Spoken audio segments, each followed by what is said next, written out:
재미 사업가인 백영중이라는 분이 있습니다. 이분이 현재 미국의 강철왕이라는 별명을 갖게 됩니다. 이분이 쓴 책이 있는데 그 책의 제목이 이겁니다. 나는 정직과 성실로 미국을 정복했다. 근데 원 제목은 그렇지 않습니다. 원 제목은 No money, no English. 돈도 없고 영어도 못했다. 맨 땅에 헤딩했다. 뭐 그런 이야기겠죠.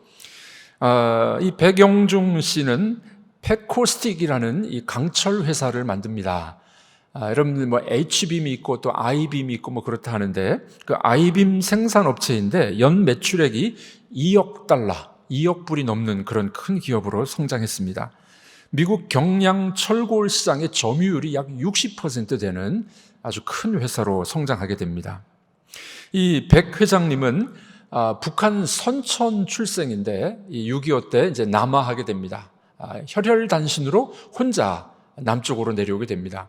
남쪽에서 사업을 하고 혼자 살아보려고 하는데 힘들어서 제대로 안 되니까 미국으로 건너갑니다. 미국 건너가서 미국에서 이제 생활을 해서 자수성가를 하게 됩니다. 이분은 이제 믿음의 사람이었는데 이런 고백을 합니다. 하나님께서 내게 은혜를 주셔서 좋은 분들을 많이 만나게 해주셨습니다. 좋은 기회를 주신 것 너무 감사합니다. 그러니까 믿음의 고백을 이렇게 하게 됩니다. 미국에 가면은 이제 처음 뭐 식당 일부터 청소하는 일, 그런 이제 어려운 일들을 많이 하죠. 그런데 이게 어려울 때마다 이분은 늘 그걸 고백했답니다. 북한에서 살기 힘들어서 남하했는데 남쪽에서도 살기 힘들어서 미국까지 건너왔는데 미국에서 실패하면 안 된다 하는 마음으로 아주 성실하게 그렇게 일을 했다고 합니다. 그는 오직 하나님만 바라보면서 최선을 다했는데 처음에는 영어도 못했겠죠. 돈도 없었습니다. 그 책 이름이 No money, no English. 돈도 없었고 영어도 못했는데 그런데 미국에서 유수한 기업으로 성장하게 됐다라고 그는 간증하게 됩니다. 오늘 본문에 나타난 사건, 모세와 그의 백성들이 출애굽을 해서 이제 홍해를 건너가는 사건입니다. 마치 이와 같은 상황이죠. 뒤에서 누가 쫓아옵니까? 바로 왕이 철병거를 몰고 쫓아오고 있습니다. 앞에는 홍해가 넘실대고 있었습니다. 옆에는 큰 절벽이 있었어요. 믹돌이라는 곳에 진을 쳤더라. 출애굽기는 그렇게 이야기하고 있죠. 이 믹돌이라는 말은 절벽인데 이 지형적으로 이 아시아에서 이집트를 정복할 때 보통 바벨론, 아시리아 이런 데서 정복을 하죠. 이제 위쪽 아시아에서 정복할 때 이 믹돌이 방파제 역할을 해요. 큰 절벽이기 때문에.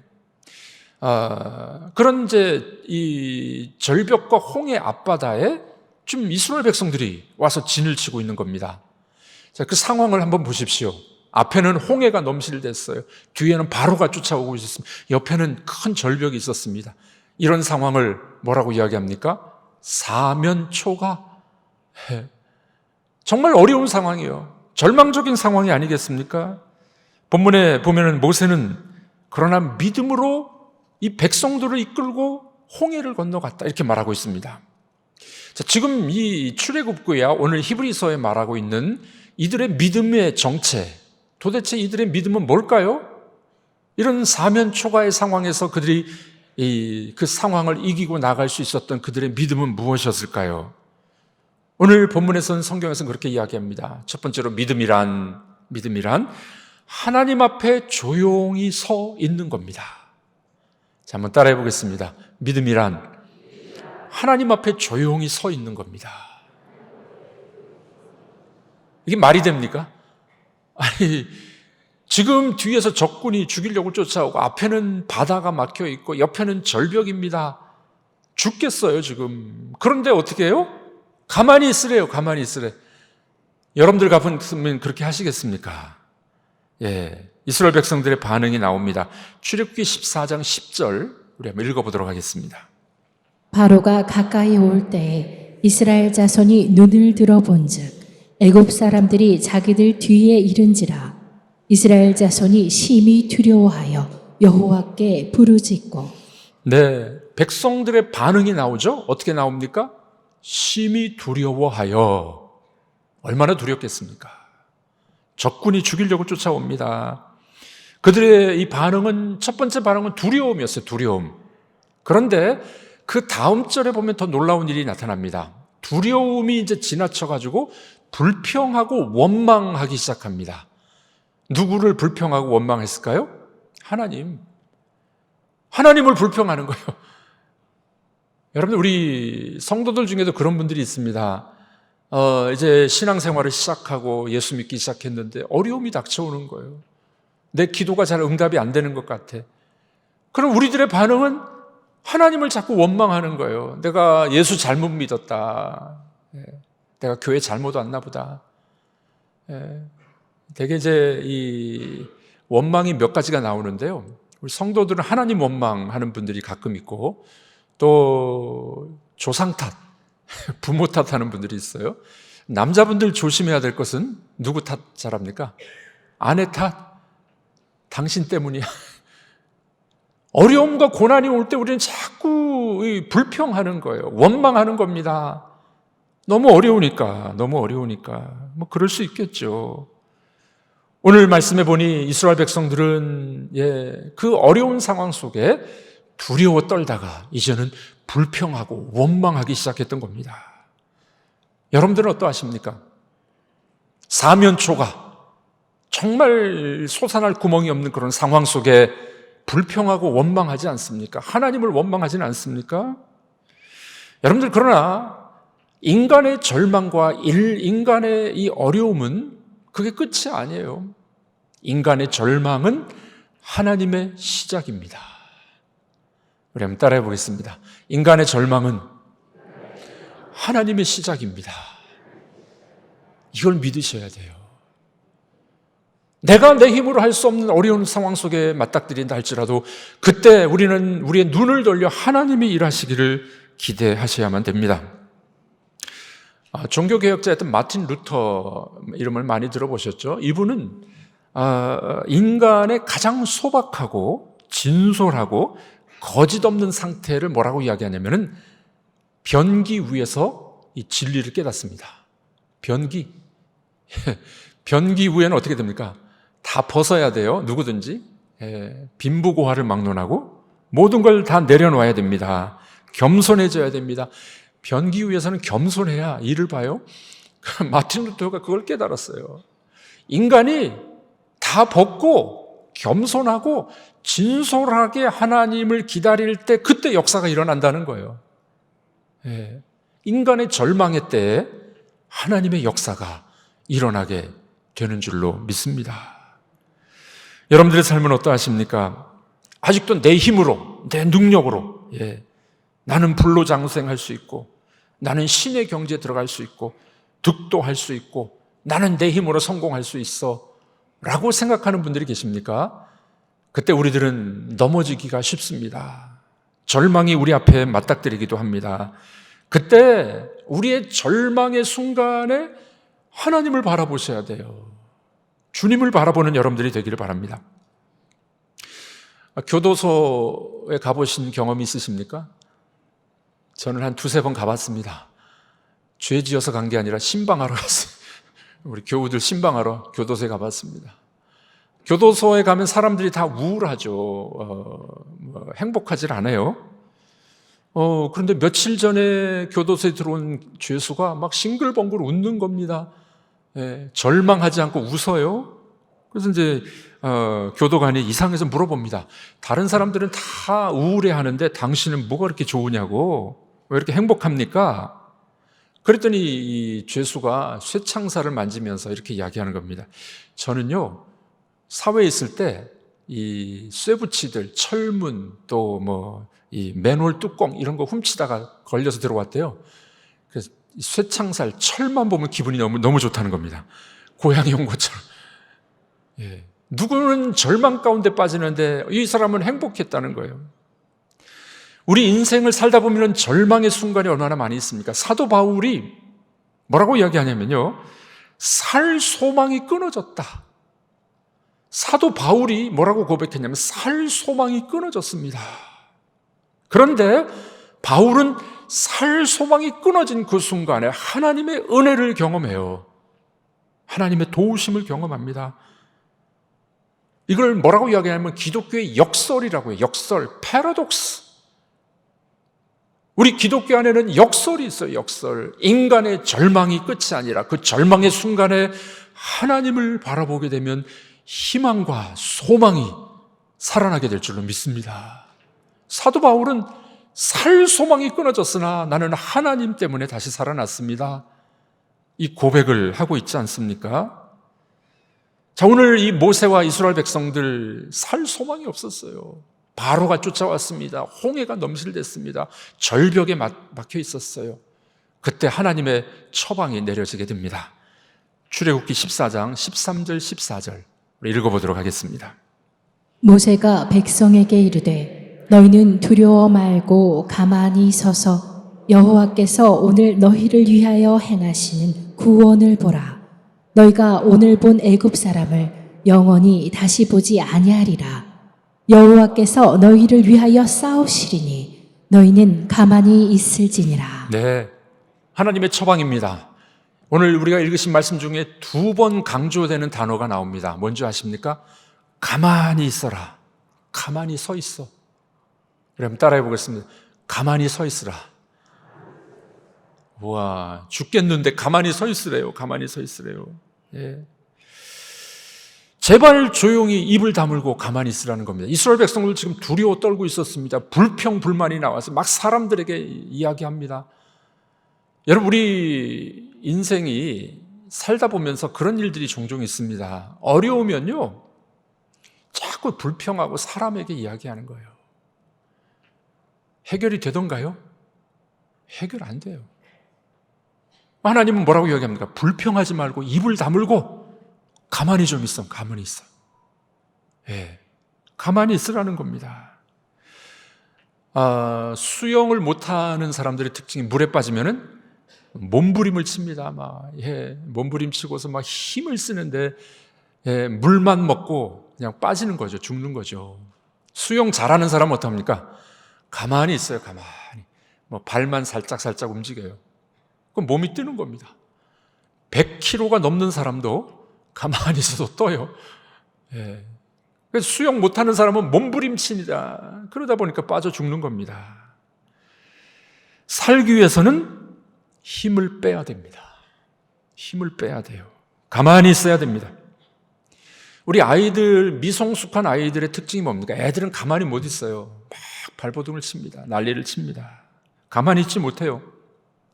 영적으로도 마찬가지입니다. 우리 신앙생활에 있어서도 성숙한 믿음의 사람은 하나님 앞에 가만히 있을 줄 아는 거예요. 근데 믿음이 약한 사람은 발버둥을 치는 거죠. 불평하고 불만하고 하나님이 어디 있느냐 그러고 괜히 내가 예수 믿었다 그러고. 그 영적으로 미성숙한 사람의 특징은 가만히 있지 못하는 겁니다. 하나님은 인간을 잘 아셨기 때문에 모든 불평과 불만을 잠재울 수 있도록 가만히 있어. 침묵해. 네. 여러분들, 이 가만히 있는 것은 하나님을 바라보는 연습이에요. 어려움과 절망 속에 우리는 하나님을 바라볼 줄 아는 그런 태도가 우리에게 필요하다는 겁니다. 여러분, 어렵습니까? 네. 경제적으로, 건강으로 많이 어려우신 분들이 계십니다. 그런데 그때 우리가 조심해야 될 것, 제발 입을 다물고 가만히 기다리라는 겁니다. 대신 마음의 문을 열고 침묵하고 하나님을 바라보게 될 때 저편에서 기다리고 계신 하나님, 기적을 준비하고 계신 하나님을 경험하게 될 줄로 믿습니다. 이스라엘 백성들은 하나님의 홍해의 기적을 경험하기 전에 그들은 역사의 주인이신 하나님 앞에 가만히 조용히 머물러 서 있는 것을 배워야만 했습니다.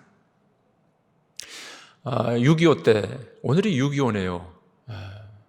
6.25 때 이런 일이 실화입니다. 아들이 학도병으로 끌려나가는데 이 부모님이 얼마나 안타까웠겠습니까? 그래서 엄마 아빠가 불러놓고 이야기합니다.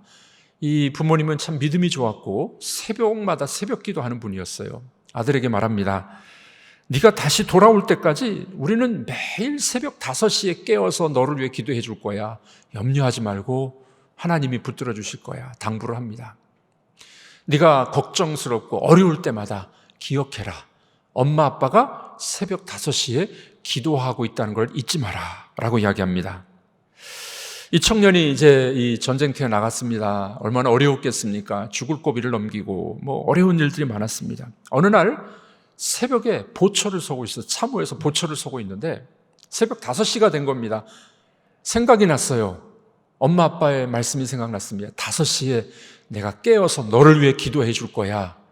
그 말씀이 생각이 나가지고 보초를 서다가 무릎을 탁 꿇습니다. 하나님 하면서 기도하는데 무릎을 꿇는 그 순간에 총알이 머리 위로 휙 날아온 거예요. 우와.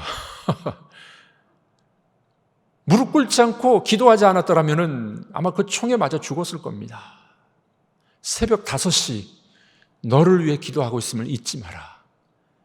이 청년은 부모님의 말씀을 기억하면서 무릎 꿇고 기도하는 순간, 하나님을 바라보는 순간 생명을 구할 수가 있었습니다.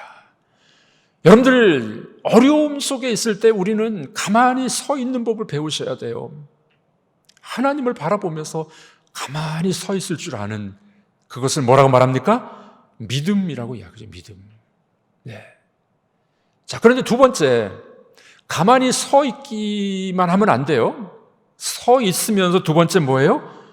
하나님의 음성을 들어야 돼요. 왜 가만히 서 있으라고 하냐면은 우리가 막 떠들고 이야기하면은 하나님 음성이 안 들리기 때문에 그렇습니다. 우리 기도할 때 보면 이제 새벽 기도나 기도할 때 그냥 다 이렇게 말씀하시잖아요. 기도로 막 기도하다가 아멘하고 가시는 분들이 많아요. 하나님이 말할 시간을 안 드리는 거예요. 부부지간에도 서로 막 이야기를 주고받고 하면은 한 사람이 계속 이야기하면은 저 사람이 뭔 이야기하는지 안 들려요. 무슨 이야기인지 안 들려요. 하나님이 왜 조용히 서 있으라고 말씀하십니까? 그것은 조용히 입 다물고 있을 때 하나님의 음성이 들린다는 겁니다. 그때 하나님의 음성이 들려요. 우리가 너무 말을 많이 하면 하나님이 말씀을 안 하세요. 참 신기하죠? 우리가 말을 많이 하잖아요. 불평하고 원망하고 다른 사람 이야기하고 하나님 가만히 계세요. 근데 우리가 가만히 있으면 하나님이 말하기 시작합니다.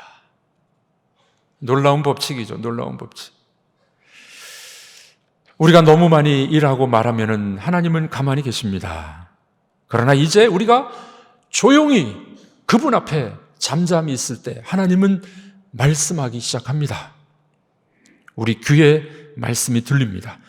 그래서 성경은 뭐라고 이야기합니까? 믿음은 어디에서 난다고요? 들음에서 난다. 들음은 그리스도의 말씀으로 말미암는다. 여러분, 우리가 하나님의 말씀을 들어야만 됩니다. 로마서 10장 17절 말씀이죠. 읽어보겠습니다.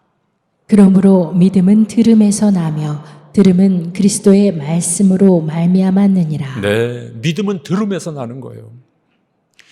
우리 여자분들이 믿음이 좋은 분들이 많아요. 여자분들이 남자분들도 좋은 분도 있습니다만은 대체로 여자분들이 믿음이 좋습니다. 왜냐하면 여자분들이 말씀을 많이 들으니까 예배 참석하시고 말씀을 들으시고 말씀을 읽고, 남자분들도 그런 분도 있습니다만은 일주일에 한 번 나와서 말씀 듣는 것 좋습니다. 좋은데 그냥 생명 유지 일주일에 한 번 이렇게 예배 드리고 말씀 들으면 생명은 유지를 해요. 믿음은 어디에서 난다고요? 들음에서 나는 겁니다. 들으려면 조용해야 돼요. 입을 다물고 그분의 음성을 들을 줄 아는 여러분들이 되시기를 바랍니다. 하나님은 뭐라고 말씀하십니까? 가만히 서서 하나님의 구원을 지켜봐라. 하나님이 대신 싸우겠다는 거예요. 그래서 하나님의 음성을 들려주시게 되는 것입니다. 듣는 기도라는 책이 있는데 듣는 기도의 저자 린 페인이라는 분이 있습니다.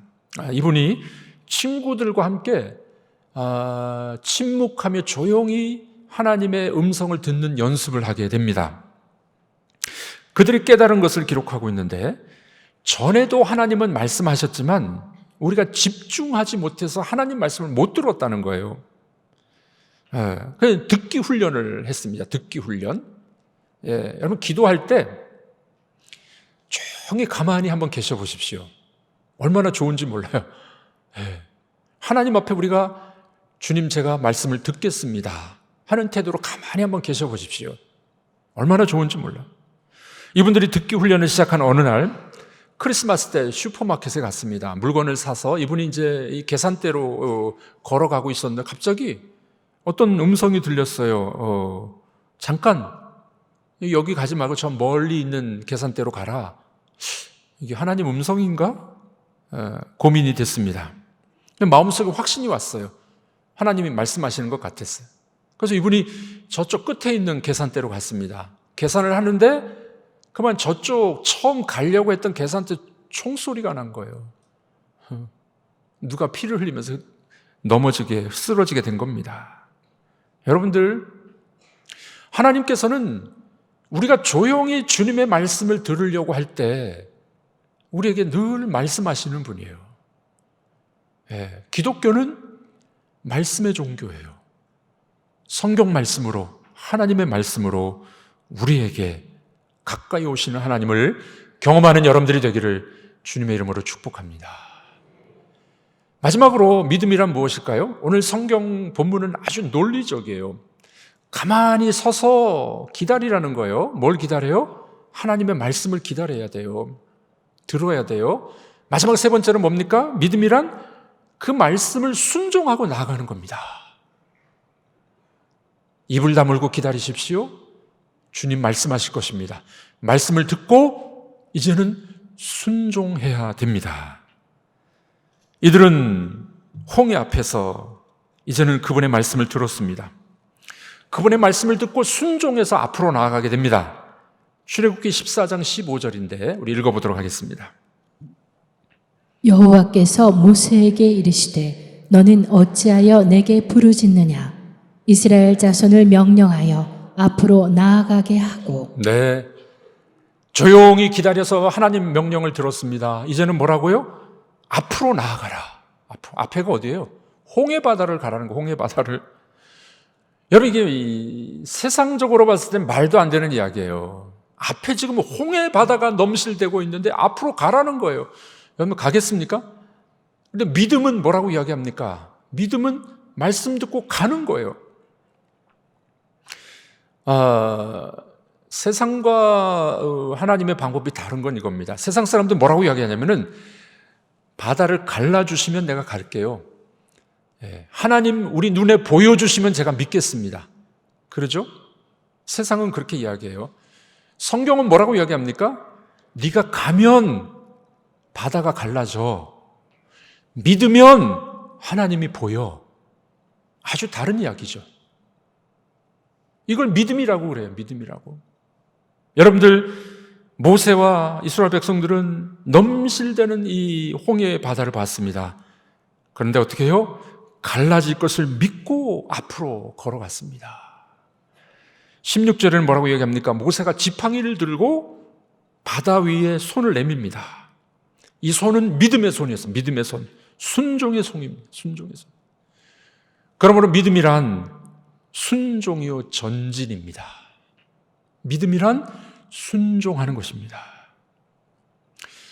지난주에 우리 목사님 한 분으로부터 제가 만난 식사를 대접받았습니다. 몇 달 전에 목사님이 저에게 또 계획서를 가지고 왔어요. 목사님 이렇게 하면 어떨까요? 조언을 구했습니다. 좋은 계획인 것 같았지만 제가 그렇게 말씀을 드렸어요. 더 기다려 보시죠. 기도해 보시고 하나님이 어떻게 일하실지 이 계획도 좋지만 더 좋은 길을 주실 것을 기다려 보십시오. 몇 달이 지났습니다. 얼마나 어려웠겠습니까? 그런데 순종하고 기다렸더니 계획했던 그 길보다 더 좋은 길이 열렸어요. 감사해서 저를 밥을 사줬습니다. 여러분들 믿음이란 우리가 잠잠히 기다릴 줄 알아야 돼요. 그분의 말씀을 들을 줄 알아야 돼요. 그리고 순종하는 것입니다. 그때 하나님의 역사가 일어나게 되는 줄로 믿습니다. 빌리그램 전도대회 때 찬양을 가끔 불렀던 자매가 있었습니다. 한국 출신 고아인데 미국으로 입양된 분입니다. 킴 윅스라는 분인데 시각장애, 앞이 보이질 않았습니다. 이분이 이제 찬양하기 전에 간증을 하는데 늘 이런 간증을 했습니다. 자기가 자신이 앞을 볼 수 없기 때문에 사람들의 인도를 늘 받는다는 거예요. 사람들이 인도할 때 이렇게 이야기한답니다. 바로 앞에 층계 계단이 있습니다. 앞에 구덩이가 있어요.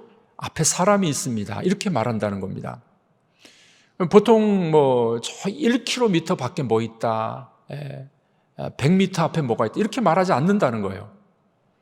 그분은 그래서 이제 사람들의 인도를 받으면 한 걸음 한 걸음 걸어가서 목적지까지 간다는 겁니다. 이걸 이제 믿음의 삶, 영적인 삶에도 이렇게 적용을 해요, 이분이. 하나님의 인도를 받는다는 것은 믿음으로 순종하면서 한 걸음 한 걸음 걸어 나가는 겁니다. 그때 홍해 바다도 갈라지고 광야도 지나가고 드디어 가나안 땅으로 들어가게 됩니다. 여러분, 믿음이란 그런 거예요. 우리 앞에 눈에 보이지 않는다 할지라도 조용히 서서 입을 다물고 그분을 기다리십시오. 그분의 말씀을 기다리길 바랍니다. 하나님의 말씀을 듣고 순종하고 걸어나가게 되면 여러분들 앞에 있는 그 홍해가 갈라질 거예요. 뒤쫓아오던 바로의 군대가 망하게 될 것입니다. 어느덧 바람이 불어서 홍해가 갈라지고 길이 나고 하나님의 역사를 경험하는 여러분들이 될 줄로 믿습니다. 여러분들은 어떻게 살아가고 계십니까? 믿음으로 산다 하면서 늘 불평하고 입으로 다 까먹고 사람들에게 말하고 그러지 말라는 거예요. 제발 입을 다물고 조용히 그분을 기다리는 여러분들이 되길 주님의 이름으로 축복합니다. 그리고 그분의 음성을 들으십시오. 말씀을 들으십시오. 말씀을 순종하십시오. 하나님은 새로운 길을 여셔서 홍해가 갈라지고 바로의 군대를 이기게 하시고 여러분들에게 새로운 길을 보여주시게 될 줄로 믿습니다.